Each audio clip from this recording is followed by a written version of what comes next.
এসডিওর বালি পৌরসভার ফিনান্স অফিসারকে খুনের হুমকিতে কাঠগড়ায় হাওড়ার এসডিও। এইখানে আমি প্যারা শোনার জন্য প্যারা দেখার জন্য আমার তো সময় নেই। আমি সরি, আমি 3টে ব্লক কাটিয়ে এসেছি। কত কি কাজ হয় আপনাদের এখানে? আপনার ঘরে পুরো লোকজন ঢুকে আপনাকে কি করতো, ইউ হ্যাভ নো আইডিয়া। 5টা লোককে কন্ট্রাক্টররা ঢুকে তখন আপনাকে নিরাপ দিত with the help of councillor. না সে ঠিক আছে, কি করতো? মেরে দিত তো, খুব বেশি হলে মেরে দিত নাকি? হ্যাঁ তাই করতো। আপনি বলছেন আপনি যেটা করছেন সেটা আমাদের সবারই জন্য খারাপ করে।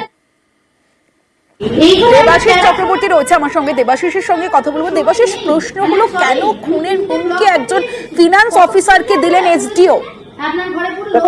কারণটা অবশ্যই দুর্নীতির অভিযোগ তুলেছিলেন ফিনান্স অফিসার। মাত্র ফেব্রুয়ারি মাস 4 মাস হলো তিনি বালি পুরসভায় যোগ দেন।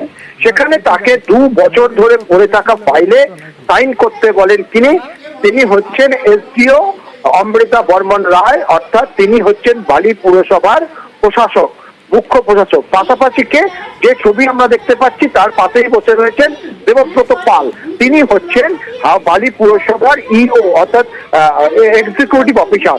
এরা দুজনে মিলে দীর্ঘদিন ধরে চাপ দিতে থাকে যে ফাইলগুলি রয়েছে মূলত যারা কন্ট্রাক্টর রয়েছে তাদের ফাইলে সই করতে হবে। কিন্তু বারবার করে এই ফিনান্স অফিসার কল্যাণ প্রামাণিক তিনি জানান যে অর্ডার অর্থাৎ যে নিয়ম রয়েছে সরকারি, সেই নিয়ম বহির্ভূত ভাবে তিনি সই করতে পারবেন না। কারণ 1 লক্ষ টাকার বেশি কোনো বিল থাকলে সেটি টেন্ডার পাস করে সেই বিল বা সেই কাজ করাতে হয়, আর সেই কাজ তিনি বালি পুরসভার ইও তিনি করাননি, তাই তিনি কোনো সই করবেন না। শুধু এই প্রথম নয়, এবং তাকে রীতিমতো তার অফিসে লোক দিয়ে ঘেরাও করানোর কাজও তাকে করানো হয় এই দেবব্রত পালের বিরুদ্ধে অভিযোগ ওঠে ইওর বিরুদ্ধে।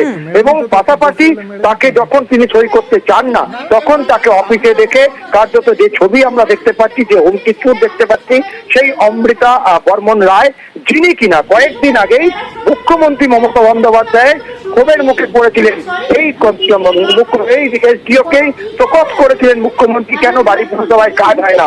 তারপরেও তিনি কিন্তু এতটুকু করেননি, কার্যত অফিসারকে ডেকে খুনের হুমকি দেওয়া হলো এই এসডিওর বিরুদ্ধে, তা অভিযোগ রয়েছে।